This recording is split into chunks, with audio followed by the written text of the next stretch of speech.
Aperture.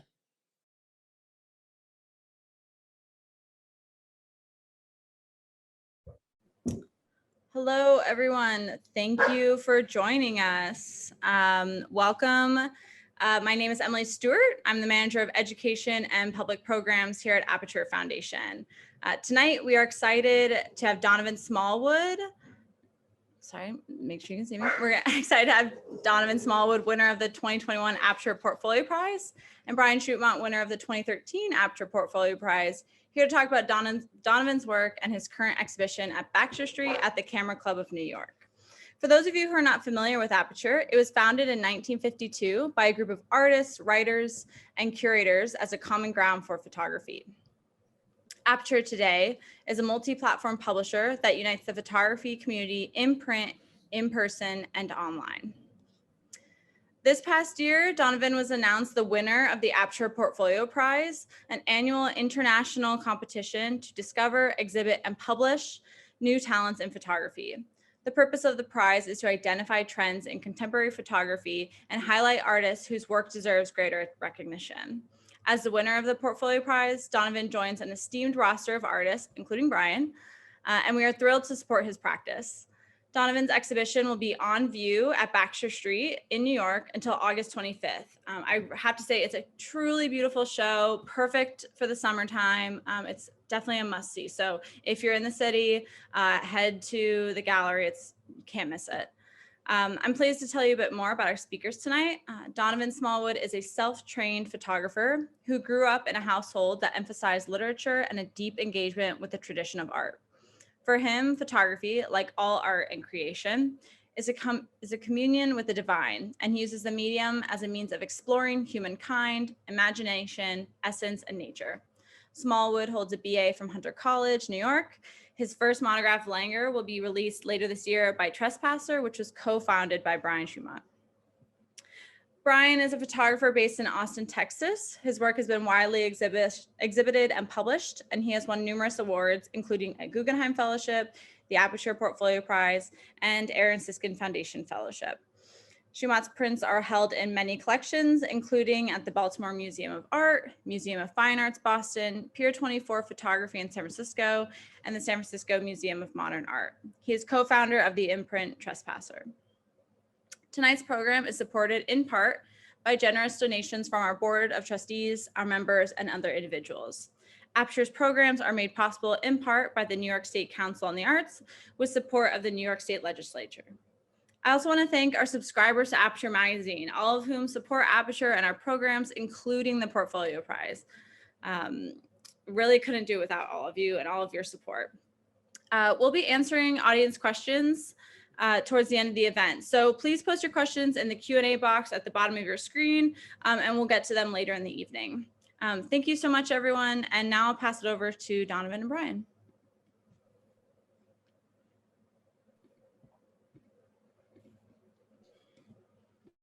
Hey, I like that. We had the cameras off and it was like we came out from behind a curtain or something. Yeah, there's just no applause or anything, but it's cool.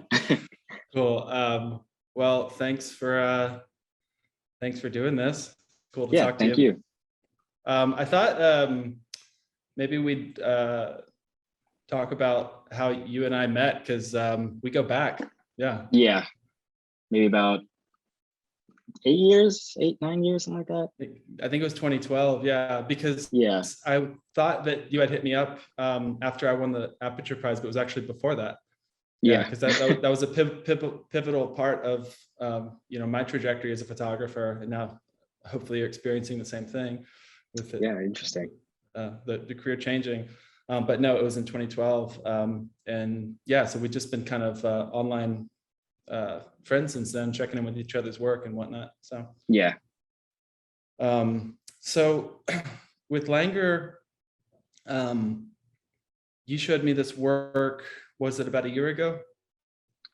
I think, about a year ago, maybe like 11 months, but a year ago. Yeah. Yeah.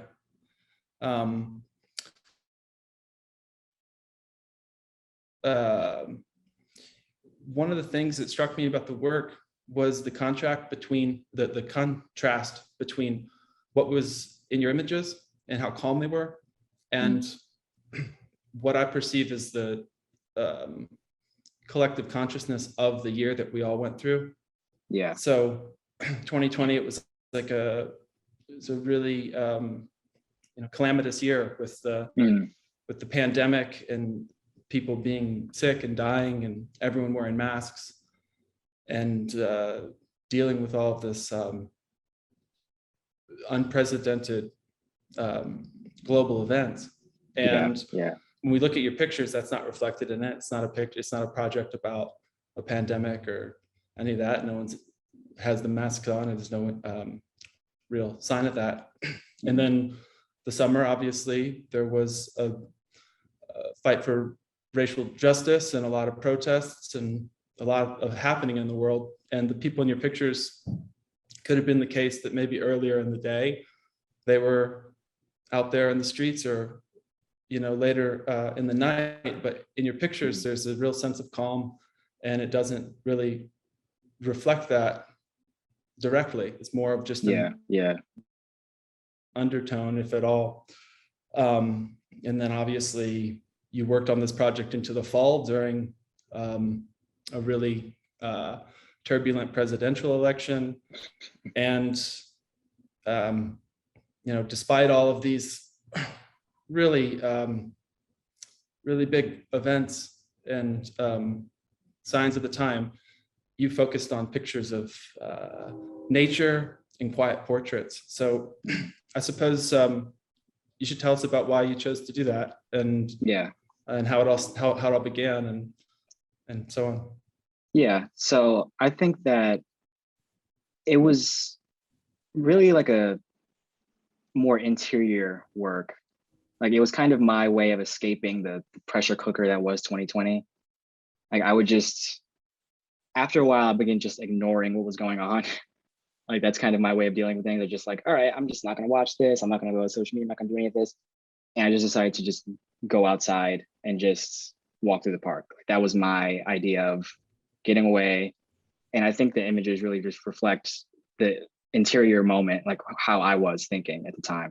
Like, I wasn't really trying to make anything political or do anything like that. I was just trying to get away from it all. Like, every time I would go out photographing, especially for like the landscape images, I was pretty much just alone, walking through with my camera tripod, like listening to like Kanye West Sunday service or something, just like some kind of gospel thing going on. And just, that was every single day. And I wasn't looking at any news. I wasn't trying to take in like, oh, there's this latest thing going on or this new police thing. I was just like, I'm not gonna pay attention to any of this. I'm just gonna try to find my own peace in this moment, because that's the best thing I can do right now, I think. And I think that's what's reflected strongly in the images. Yeah, so it's a lot about your own introspection and emotional atmosphere, which, again, in contrast to what came through in the media, the pandemic was a year to get in touch with that. So and even more, I think at the beginning of the pandemic, when everything first started, and everyone here, especially in the city, was too afraid to even go outside. Like, we all were just ordering food and no one's going outside. I was trying to photograph like things in my apartment. And I would like order apples, and I would set up apples like I'm Robert Mapplethorpe or something. And like, okay, I'm gonna try to get a cool black and white image of these apples. And then I would just hate it. I'm like, what am I doing? I need to. And then after like a couple months, when things were we were still in the thick of it, but people were still like trying to go outside, and they felt kind of safer being out in the sun, I was like, all right, I'm just gonna go to the park and just figure something out every single day. I'm just gonna get out of the house.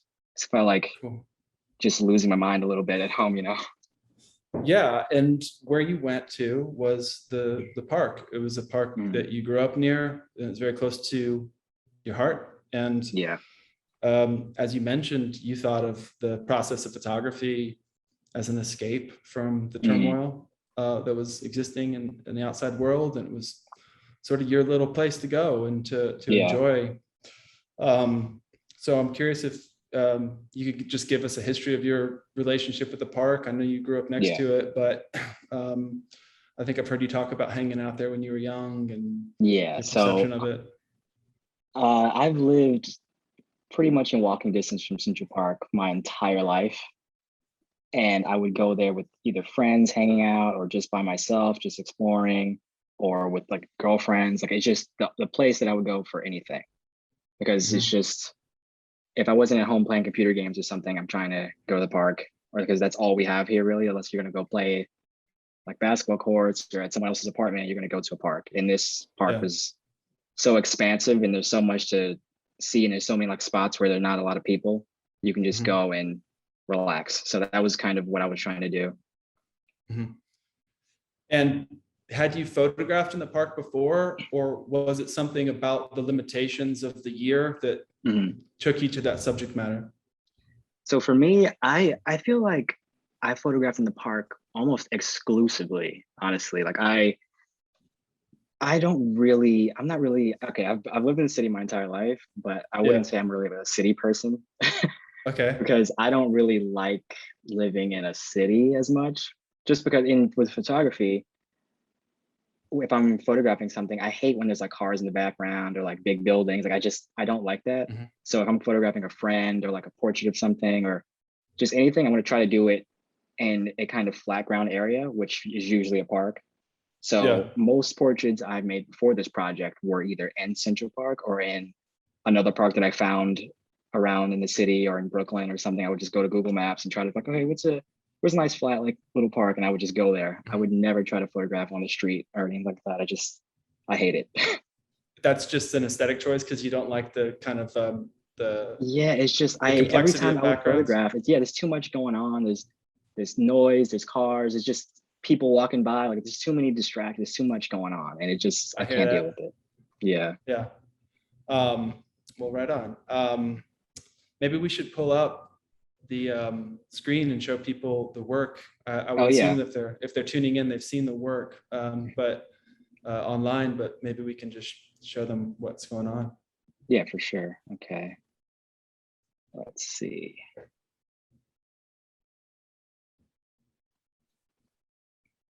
So this is kind of the format of it as a book, but we're gonna go through, check some of it out.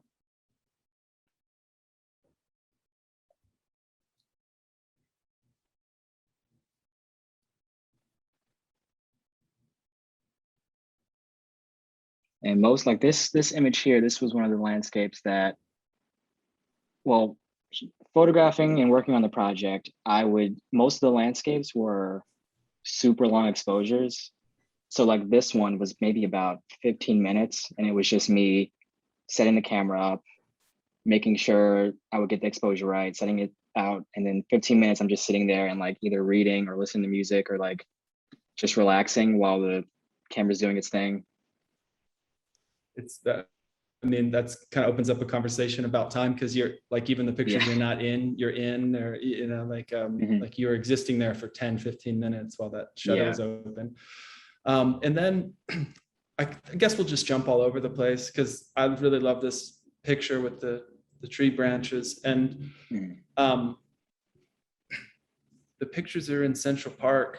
But if you told me that you went upstate or went to New Hampshire and took some pictures and told me this was from there, I would totally believe you.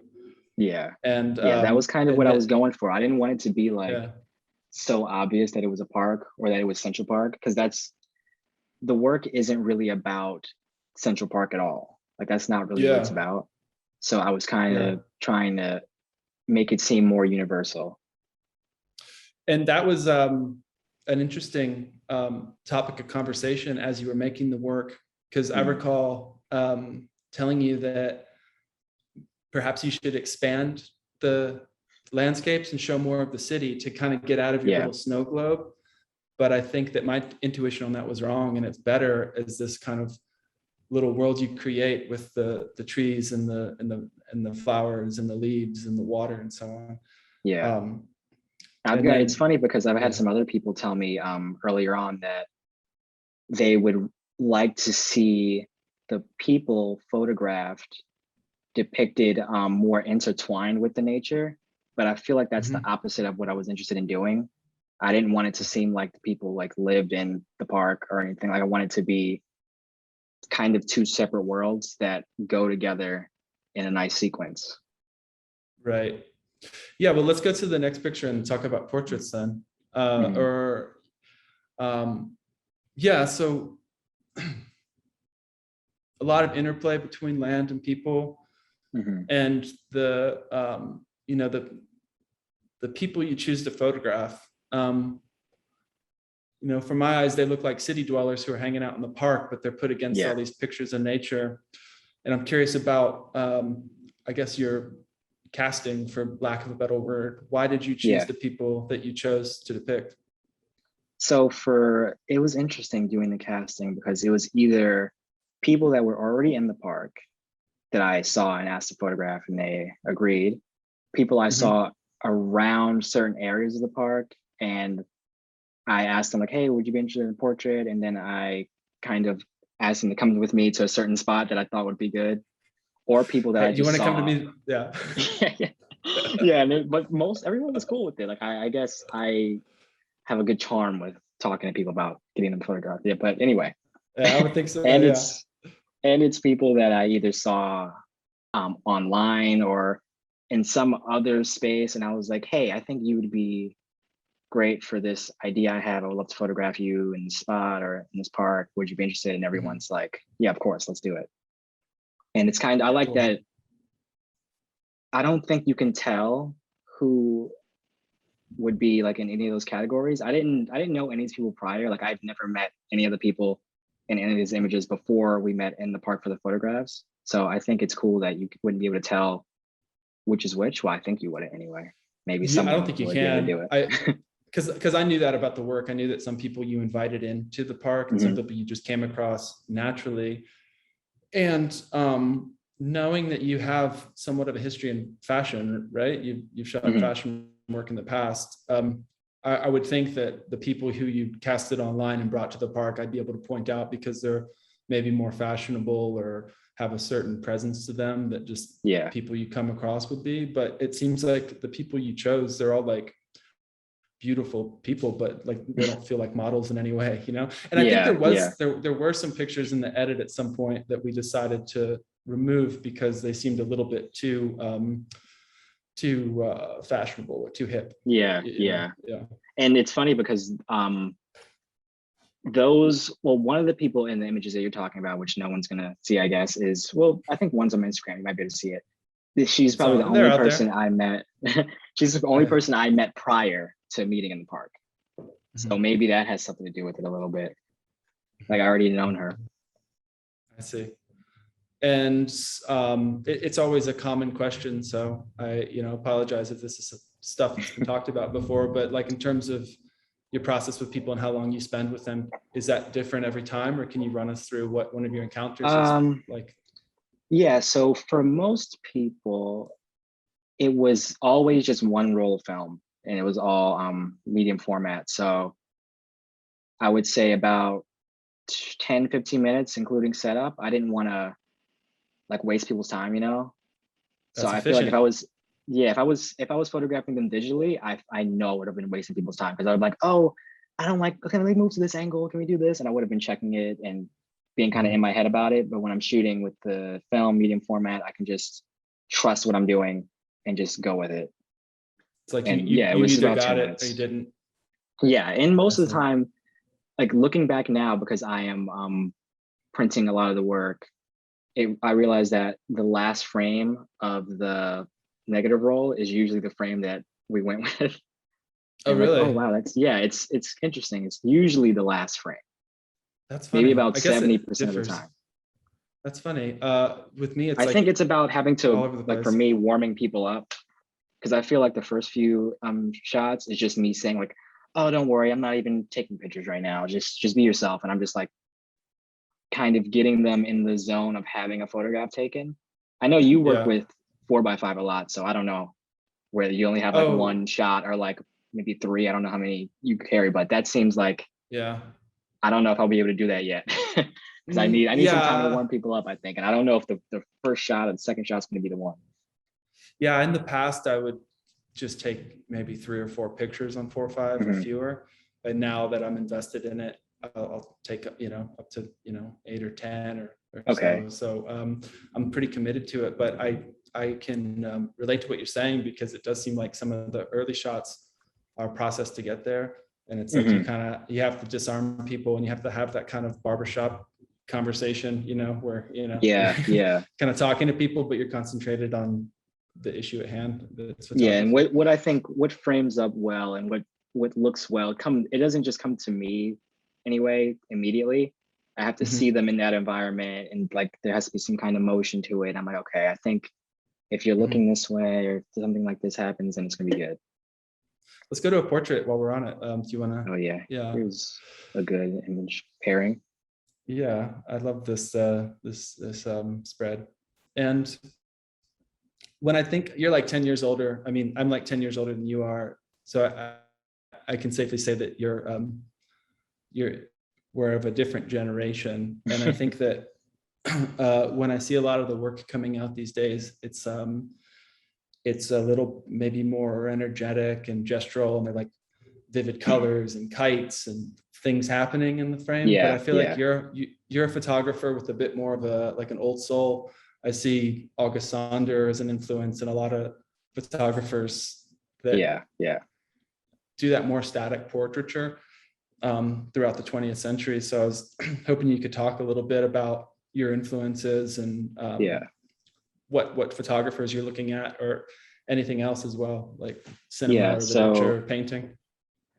So for most of 2020, when I'm just sitting inside, I realized that I should be taking the time that I have to mine for not just inspiration, but knowledge, because I feel like it's important to like know the tradition of photography if you're going to be a photographer, at least in the way that I'm trying to do it.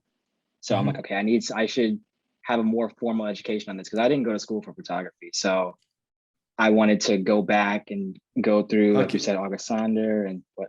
Can I interrupt you? Because I think that's interesting. So we can digress just for a second. We'll get back to August Sander and the history of photography. But yeah, you didn't study photography. Tell us what you studied, because I thought that was pretty unique. I studied documentary filmmaking and English literature. Awesome. You just knew you wanted to get rich. Yeah, it's funny because I went to school in the city, and since I'm from the city and I'm not rich, school wasn't expensive. I don't have any debt.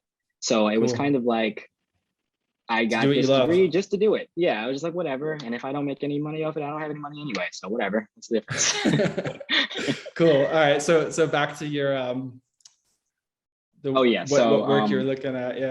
Yeah. So I have some, it would have probably been better to scan some things or like find it online, but I have some that I think are interesting, and I can kind of show them with the images that I think they pair up well with.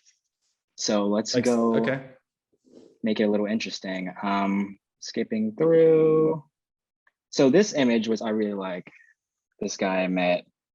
I was looking through this book that I bought by everyone's fave, Dorothea Lange. And I feel like this image, it reminds me a lot of one of my favorites by her, which is this one. Oh, nice. And I didn't, like, it's not like something I'm doing on purpose, but I feel like just me sitting with this book and many of her books and other books, I don't know, I'm like, my mind and the way I photograph is moving in this kind of direction. It's funny because I remember for a lot of photographers, I love to find every single interview and everything about them. So I looked up many articles and interviews and video interviews on Judith Joy Ross. And one thing she said is when she met the curator of, what was the MoMA or Met, John Sarkowski? Yes, when she first met him, MoMA. She like had her prints, and then he asked her like, "Hey, so do you know about August Sander?" Like, and then she was like, "Oh no, who's that?" Like just pretending because she didn't want the influence to be so obvious. But he was like, "No, it's totally fine. Like I love what you're doing," and so that kind of made me feel better about what I was looking at and what I was trying to make. If that makes sense. Yeah, absolutely. Well, it's interesting that you, do you have more influence? Yeah, but you can keep, I can show it after. Go ahead and say. Cool. I wanted to talk about Judith Joy Ross because she's a favorite portraitrist of mine as well. And one of the projects of hers that I really like. Oh, there you go. Yeah. Well, I mean, the Vietnam Memorial stuff, as well as her protest the war pictures, are really fantastic. And I wanted to relate it to what you were doing in a way, because you talked about the history of Seneca Village as being a jumping off point, and thinking about injustice and that really appalling history of the land acquisition and basically kicking out people to create this park. And I'm thinking about her, and she was like really, I think she was really opposed to the war in Iraq, and she went out and took pictures of people protesting it. But in some ways, the pictures aren't, always that politically charged. Sometimes they're just these really beautiful portraits. And I think that it says something interesting about that which motivates us to go out and make work, and that which we end up with. Because as you stated earlier, you wound up with this very introspective, like poetic look into the park, and it's a tribute to your peers and your neighbors, and this ode to open spaces. But the seed of it was that interest to some degree in Seneca Village and what took place there. So is there like a transition that took place, or is that just it's interesting. It kind of reminds me of like how I can't remember which work it was, but there was a talk with Robert Adams where he said he went out to make these photographs that he thought he would hate in Colorado, and then he came back and it was just all beauty, and he was like, I don't know what to think of this. And it's kind of like that with me. When I first saw the Seneca Village little documentary and learned some more history on it, it was just like, wow, this is a part that I've gone to my entire life, and here's like another example of like this kind of injustice, or like this just wrong that's America. And it's just like, it was just like kind of a dual thing to me, because I love the park so much, and then I found out like, oh, so here's like another thing that I should in my head be like, oh, I hate this. This is of course another thing like that. But I think the love of the park that I have kind of overwhelmed that feeling, because the work itself is kind of, I think I said this before, but it's kind of like a love letter and a note of disillusionment about the park. So I think, it was kind of me thinking about nature taking precedent to the humanity of people. That's why I think the nature images are so long and just like in your face in a way, even though they're really subtle. I feel like they're large, and that's probably the reason. Yeah. I mean, that kind of feeling you have where you love the park so much, you grew up next to it, it's been your muse for this project as well as in the past. And then confronting that history that's so common in history, where people try to cover up the tracks of injustice. And I suppose there could be further conversations around this work. You can think of like the Central Park 5, or the more recent bird watching incident, and so on. And like you could probably play up that more, but still you chose to keep it. Because it was more just trying to. It's funny because it's. I think it's trying to escape that that history, while being inside of it. If that makes any sense. It totally does. And it's like, if that's not what you want to look at and talk about as a photographer, then you shouldn't have to feel that pressure to, right? Here,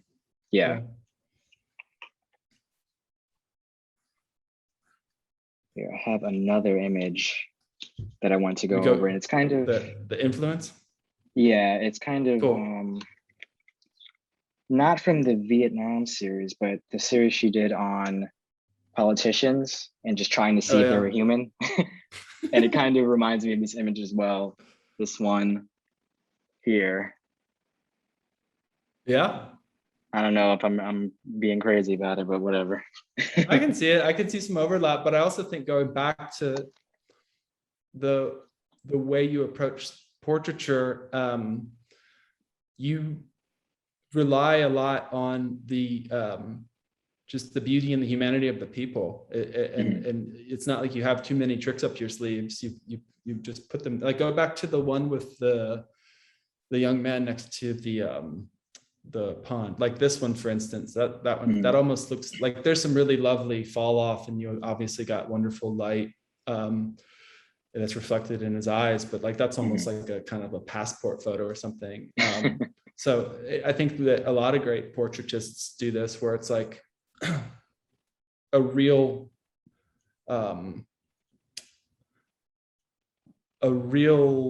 belief, a real commitment just to the person that you choose to shed light on. It's cool, because with every person I photographed who I didn't know, which is all of them, that little interaction, like that intimate thing that we had going on there, we kind of all formed relationships where I have contact with everyone that I photographed, and like I can keep up with them if I want. I have them on like Instagram now, or their phone numbers, whatever. I can text. Like, we have this thing just from this little 10-minute interaction. That's something I really love about photography. Are they into the pictures when you show them to them? Or everyone loved them. Cool. Yeah, I was actually kind of surprised, but they all loved them. You thought that some people wouldn't have the I thought that a lot of people would be like, that's cool, thanks. But a lot of people are like, oh, this is so cool, like, thanks so much. And a few of them posted like all of them, like the whole 10 the whole I'm like, all right, we're gonna have to scour the internet to find your contact sheet that have been published on someone's Instagram somewhere. If you can find the people, check their Instagram. A lot of them have posted the whole contact sheet. Right on. You want to go through more of the sequence? Let's check it out.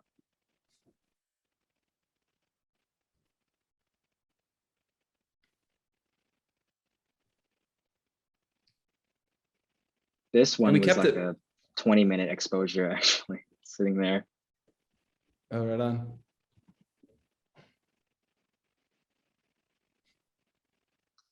This one was kind of, I think I might have it. I might be able to show it later, but this one was really inspired by a lot of the work that I would see surrounding baptisms.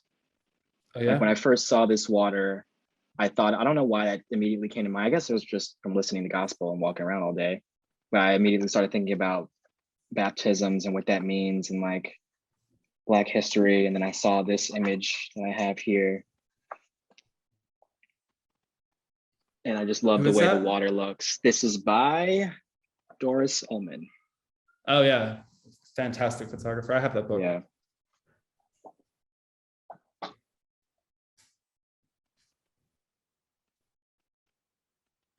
Whoops.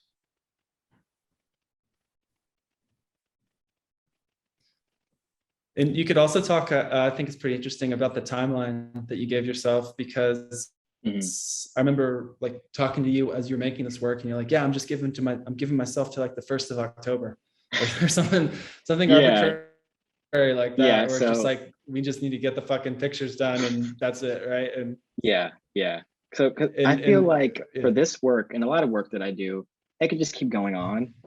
Like I could still be photographing this. Like there's no reason I wouldn't be able to, but I wanted to just have it complete, even though I don't feel like projects really ever are complete. Like, what do you think about that? I don't know if projects really are complete, or if people just stop and just accept that this is kind of done. I wish I had Sasha's book to reference, because I answered this because she said, how do you know when a project's done? And it's like, it's basically the same concept. And I think I referenced that cliche about, a work of art is never finished, only abandoned. And I do think it's the case that, especially with photography, you could keep shooting and tinkering with it for a really long time. And it might benefit it, but you also have to live life and move on to different things. My whole idea with this was to photograph not kind of until the end of fall, but I just didn't want to be in the park photographing landscapes when there weren't any leaves on the trees. So I just said, okay, 1st of November, done, no matter what. And that's what I stuck with. Because it's hard to be languid in a freezing park. Yeah. Yeah. I can't really imagine the images I would get of someone, I don't know, just even like a big coat on, or like, yeah, that's not. The ducks go away. So what am I saying here? How much time do we have? How are we doing on that? I have no idea. Yeah, we still have a few minutes. I'm curious, like you were mentioning the music you listen to while you're listening, said you had some Kanye on and whatnot. Yeah. And I always tend to draw comparisons between music and photography, but they always seem rather silly. But I'm curious if you had to choose music to go along, like if this was a slideshow and you and I weren't talking and I wasn't going on, or what music would you like to you know what I actually thought about this. Like I was like, really? Oh yeah, what music would I put with this? And I think my mood photographing most of this was I was listening to only Sunday service gospel, and I was listening to Portishead, the last album, Third. And I think I would put Portishead. I would put, I don't know if you know like their song Hunter, and I'm like, yeah, this is it. It goes well. All right, we'll have I don't know if anyone watching is a fan of Portishead or anything, but that's one of my favorite bands, guys. So I saw you post Slint on Instagram recently. Oh yeah, love Slint. I was that would someone be good about too, honestly. I think Slint would work. Got some pretty big crescendos going on for the calmness, but yeah, who knows? Yeah, I don't know. Do we want to move to some questions, or Emily, are we because I see it's like almost 5:40, or should we talk more? Yeah, you can start moving to questions. There's a few in the chat or in the Q&A box.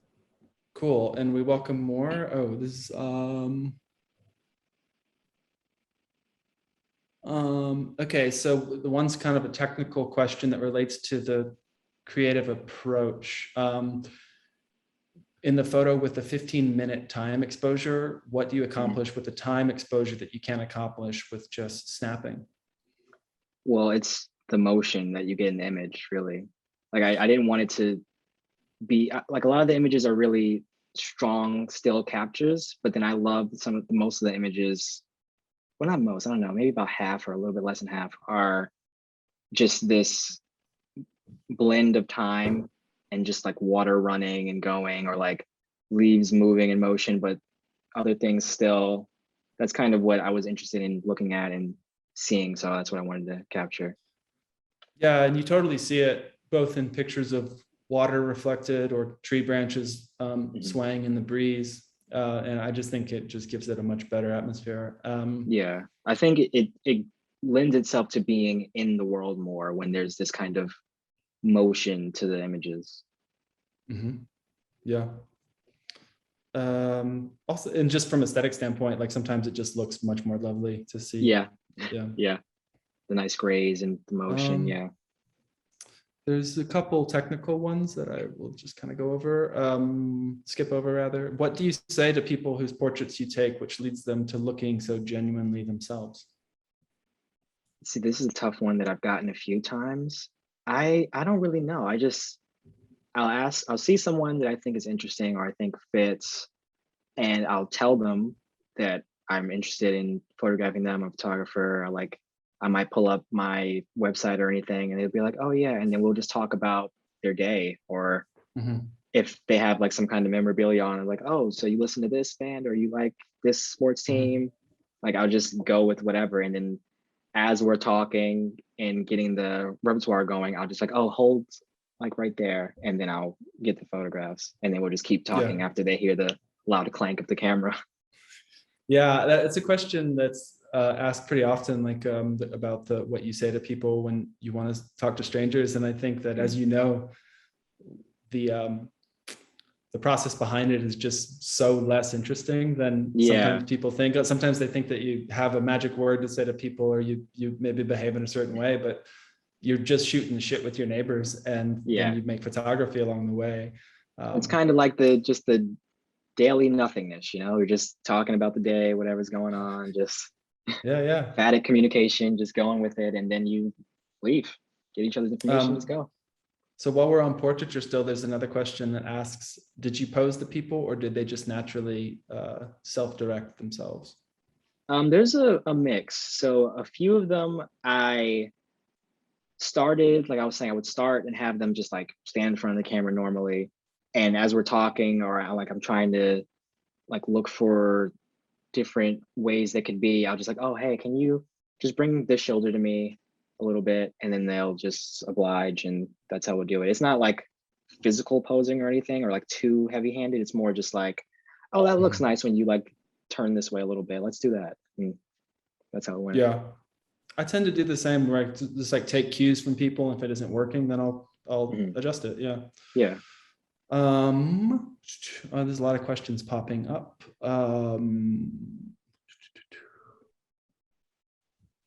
Someone's asking, I'm slowly learning to make photo projects, and I'm wondering how many photos you might have to make. How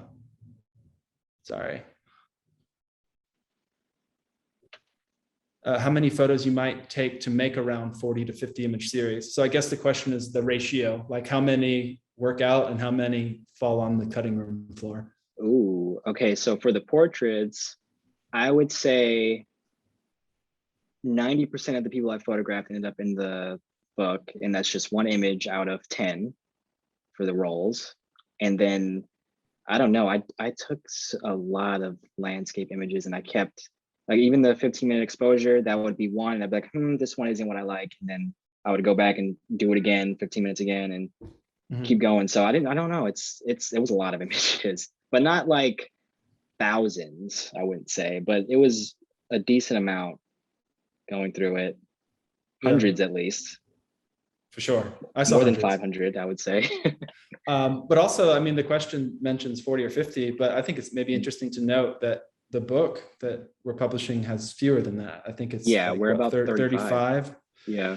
Yeah. And you know, for people who are this person asking the question is saying that you know, they're starting off, and I don't think every project needs to be some grand 50 to over 100 pictures or whatever. You can do something really kind of succinct and still have something, because it's kind of like film to me, where it's like a lot of people's favorite filmmakers started off with short films. You didn't start off with the 6-hour epic, you know. So you don't have to start off, well, I don't know, I'm just as new as everyone else, but I don't think you would have to start off with this 5-part epic thing that you're trying to do. You can start off with something that you love, just something small that's like short film, but in a book and photographs.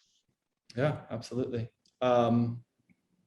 There's so many great questions popping up. This one's impossible to answer, but I like it. Can Bryan and Donavon talk briefly about what they think defines a good portrait? I mean, I could show you some good portraits. I don't know if I can tell you what defines it really. Yeah, I think it's ineffable. It's not something that you could say. It's like pointing to notes to say that the melody sounds good. There's just not a, you know, it's you just feel it. You just feel it, I think.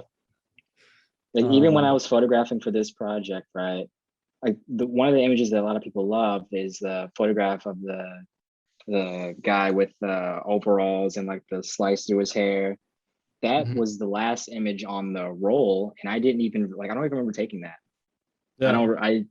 It was kind of like we were just in the moment photographing and turning around, but then when I saw it on the context sheet, I'm like, oh my god, like this is the one. And the other ones kind of just were erased from my brain immediately. Yeah, it's always interesting, like what works and what doesn't. Would you consider pursuing film? Sarah says I can see this in a slideshow with music in a La Jetée kind of way, the Chris Marker filmmaker. Okay. Yeah, I don't know. I don't think that's how I was, like, when I was working on this, how I was thinking about it. Like, I think the way I was photographing, I was always thinking, well, halfway through, I was like, I want this to be like a little photo book. Like that's kind of what I went in with. So I don't know if I could easily just transition my brain to, oh yeah, I can make this into a little film, but maybe, I don't know. Right I got more questions popping up here. How you doing, Donovan? Pretty good. Cool. Does ethnicity play a role in your choice of subjects? If so, can you elaborate? Yeah, for this work, for people? sure. Like that was the point was with me thinking about Seneca Village and this idea of nature being stripped from humanity, or the humanity being stripped from a people in favor of nature. It's like, how can there's this kind of counter-enlightenment philosopher from like 18th century Germany. His name is Hamann. And he always talks about like how poetry is the mother tongue of the human race, and it's us expressing our dominion over nature.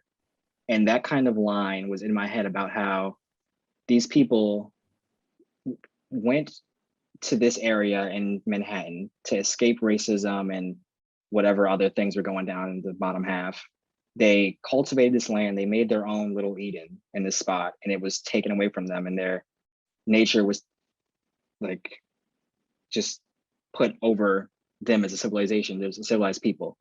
So I was with that in mind, I'm going to photograph people in the park, Black people, people that can relate to this idea. So that was the idea of that for the project anyway. Yeah.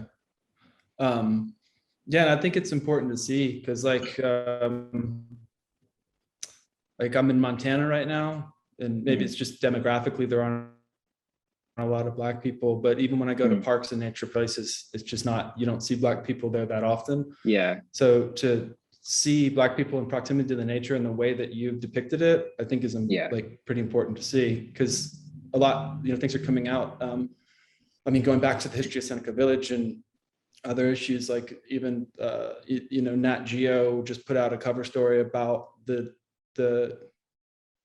disparity between tree cover in rich white neighborhoods, and there's also a study that says like the just stress and violence is greatly reduced in places where there's when there's places where there's nature space, and in any kind of community, like urban communities in general, there's like no nature space. Yeah, I mean, there are all these issues, like same way they're like big swaths of urban areas and rural areas that are like food deserts. You could have like exactly, park deserts, and yeah, I think it's really important to look at. Yeah.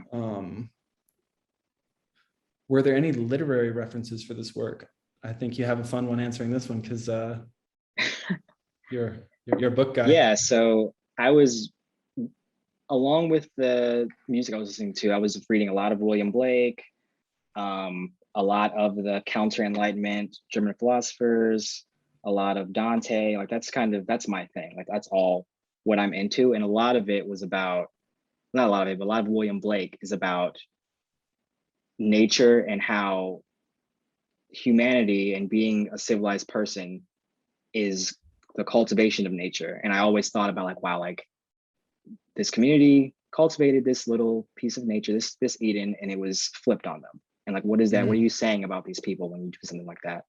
And that was kind of the main not the main inspiration, but a piece of inspiration to go along with the other inspirations I had making this. Right on. I like this question. It's kind of the landscape photos seem pretty busy, and I think with all the trees and so on. So why does this type of busyness appeal to you more than the city type of busyness? I think it's just more relaxing. I don't know what it is. It's just I can deal with there being running streams of water, just wind, birds. I can deal with all that. But when I'm around like just people screaming and just cars honking and just all that, I'm not into it. I don't know. I feel like New York City kind of makes you ignore everything deranged that happens around you because you're kind of numb to it. Like growing up here, I've become, there's like an ironic detachment and depersonalization from all these kind of deranged things going on all the time, whether it be the subway, just horrible things happening. Then that's not to say that the people aren't incredible, which I love all my friends here, but it's just the city itself is kind of like, we all kind of have Stockholm syndrome in a way. People are probably going to hate me for saying that, but it's whatever. I don't care. I'll just delete your messages. I feel the same way, man. I like, when I do my work, I go way out in the desert and stuff. I could take pictures anywhere, but I find myself in places where there are fewest distractions. And then if you come across a person in a city, then there's all this other stuff around. And it's not just like the practical parts of making a portrait and having to deal with that in the background, because you're dealing with that when it comes to branches and water coming down and all that kind of stuff. But it's also just a mental clarity that I think that you were exactly talking about, like I have this person's attention, like something isn't going to zoom by and disrupt this. So which happens. I do try sometimes, and it's just I'll be on the sidewalk or on the street trying to make a very specific portrait, and then there's people walking by or people walking right in front of the light, and I'm like, oh. But people really, like, I see a lot of photography that's in the city, that's like actually in the city, and it's incredible. It's just not what I'm into for my personal work. Someone asks, did you always plan to have portraits and landscapes for this project, or was that an afterthought? So that's I mean, that's an interesting thing, because there's always like this question about what photographers plan versus what they discover, and I'm finding more and more that even people who you think are like really plan and produce their work, that there's all these like unknowns involved. And I think most things with photography go off script, but I'll let you answer it. Yeah, so my idea was to always photograph people in landscapes, but the way I photographed the landscapes to start was more harsh, I would say. And I was still trying to figure out how I wanted to, like, I knew how I was going to photograph the people that I saw and met. I already had that, but how I wanted to incorporate the landscapes with it was kind of difficult to figure out. Like, there's a few images where there's really strong lights and maybe some handheld flash. And then that kind of was how I started. And I was like, maybe I'll stick with this. But then I realized I didn't really want to do that. I wanted to make it more serene and tranquil. So I went with the long exposures and trying to get this airiness in the images. Right on. Someone brought up Judith Joy Ross, and they referenced a specific quote that I remember posting on my Instagram a long time ago. So I'm actually going to pull up the quote so we have it word for word, because it's a fantastic. It's fantastic. So the question is, what do you think about Judith Joy Ross's quote about being really intimate with a stranger through the camera, but being able to revert back to being strangers afterwards? It's a bit of a contrast, different to what Donavon you say about staying in touch via social media and afterwards. Which view do you prefer? So let me read this for you. Cool. Where is it? This is a quote, Judith Joy Ross. I have a large, beautiful wooden camera. I am a quick talker. I can convince people in a few seconds because I am sincerely interested in them, but I'm really interested more in capturing what I see in them. It's not that I want to be their friend. It's that I see their life and it is amazing, and I want to put it in an image. It's a short but deep connection. Then I go back to being alone, but I have one more lightning bug in a bottle, one more piece of evidence as to who we are. Yeah, I love that.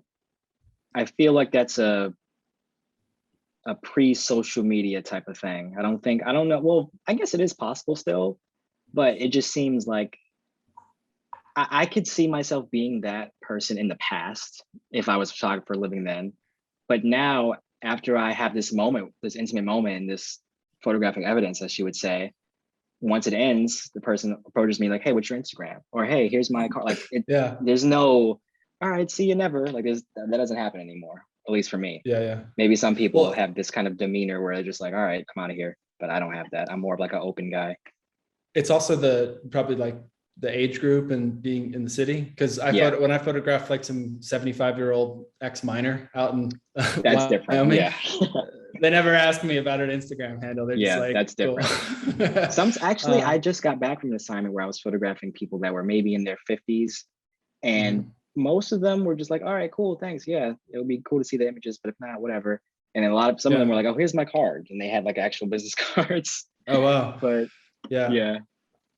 Yeah, I find, I mean, I've mentioned this before and I'll probably mention it again. But I think that as photographers, we're really interested in the results of pictures we take and pictures other people take. And as people are tuning into an Aperture webinar, then they're probably really interested in pictures too.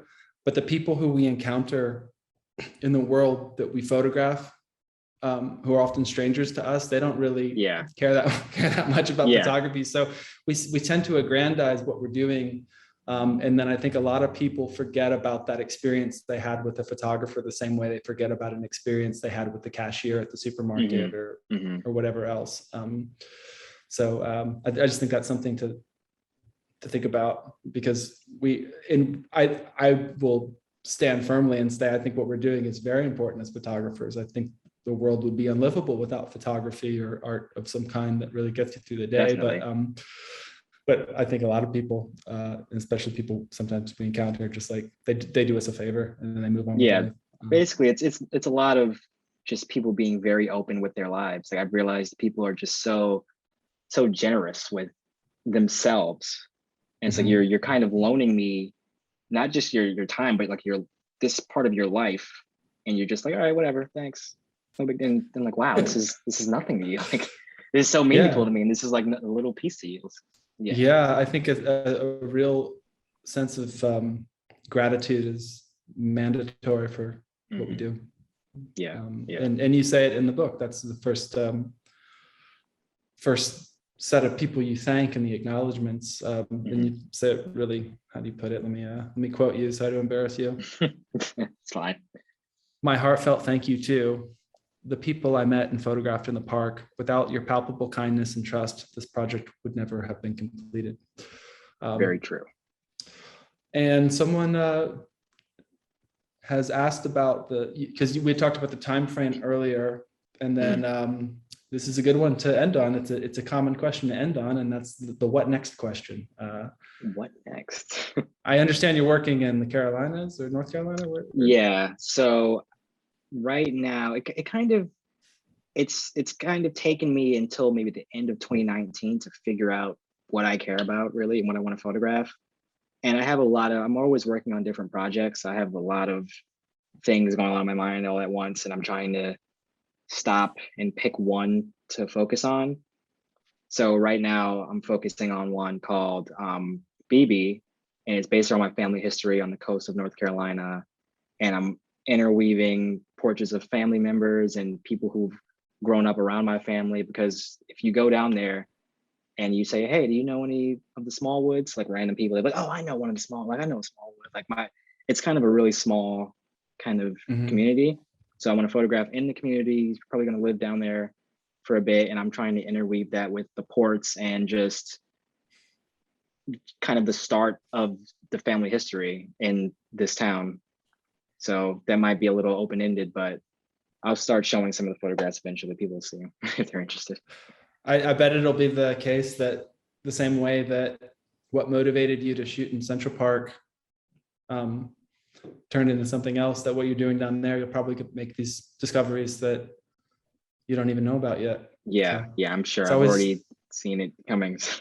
Yeah, it's always tough to talk about work in progress because it evolves and takes so many different forms. Yeah, for sure. And then let's do this one for the last question. Would you mind letting us know what your thoughts and feelings are when you look at your photos now? I guess for my photos, usually I look at them as if I wasn't involved. I don't know if that makes sense. Where the ones I really love, I'm like, oh, wow, this is such a great image. Whoa, like it's just kind of a excitement and wonder. And it's not like, oh yeah, this is exactly how I want it to be.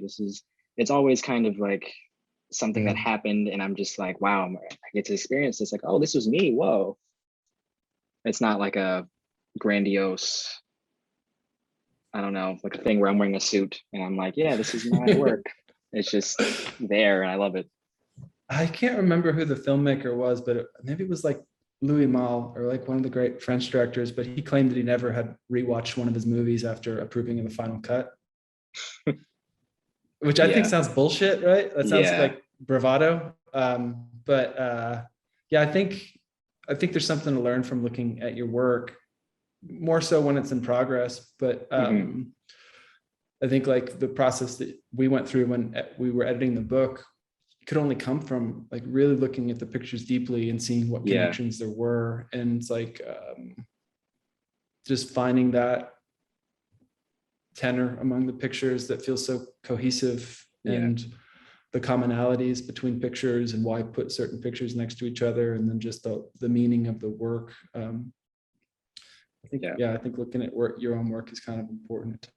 And I will say that I've learned since this last project for work in progress in the future, when I'm making images, I am not going to hold on to them so dearly, because if they don't end up in the full project, then it won't hurt. Which didn't happen for Langour at all, but I don't want to have this thing where I'm like, I have this image and I'm like, this has to be in it. There's no other way this is going to work without this. And then it just sometimes doesn't work out like that. So you gotta kill your darlings, as William Faulkner said. And may I ask, are there pictures that didn't make it into Langour that bum you out, that it bums you out that they were taken away? Maybe one, but it's fine. We're a little tough on you, yeah. Maybe just one, just one that I think of. But the thing about that one is no one cares about it except for me. So it's fine. Like I've shown friends, no one cares. I post on Instagram, 2 likes, no one cares. Okay. So it's whatever. I'll deal with it. I'll have to print my own house, and maybe in 80 years, so I'm like, oh, this is a 1 of 1. This is the best photo ever. I don't know. It'll age like wine, and only then will people catch up to how brilliant it was.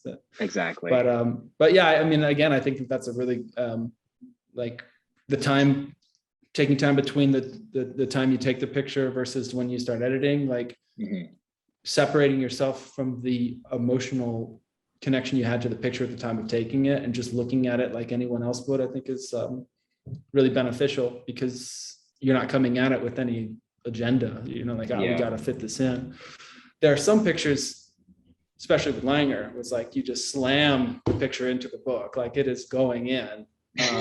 But I still think that there are pictures that there's just a mentality you need to have and say like, hey, we need to serve the book, and not our own sense of what we think brilliant pictures are or whatever. Exactly. So I don't know, Emily, should we wind down, or are there any more cues that pop up, or what's the deal? I think that's it. What a perfect note to end on. Thank you both so much for being here virtually. I wish we could all be in person, but this is just as lovely. Thanks to everyone for tuning in. Again, if you are in New York, please check out Donavon's show at Baxter Street, Camera Club of New York. If not, there's also a really great piece written by Mikkel Street on aperture.org and in the summer issue of Aperture magazine. Bryan and Donavon, thank you so much. It's always a pleasure. And I hope everyone has a lovely evening. Thank you. Thank you. Bye.